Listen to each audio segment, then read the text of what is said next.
আসসালামু আলাইকুম সুপ্রিয় দর্শক, আমি আব্দুল খালেক বলছি কে একগরো। সুপ্রিয় দর্শক, আপনারা যেটা দেখতেছেন এটা হচ্ছে নিনজা ফুলকপির বীজ সিডলিং ট্রেতে দেওয়া হয়েছে।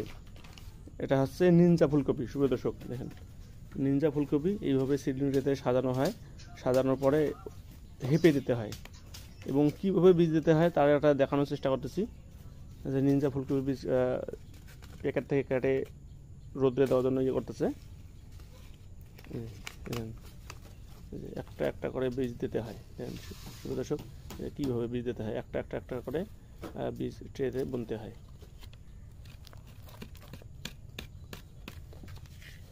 সুপ্রিয় দর্শক, যে সকল কৃষক ভাইরা নিনজা ফুলকপির চারা খুঁজতেছেন, আমাদের একে এক গোনাসিতে নিনজা ফুলকপির বুকিং চলছে।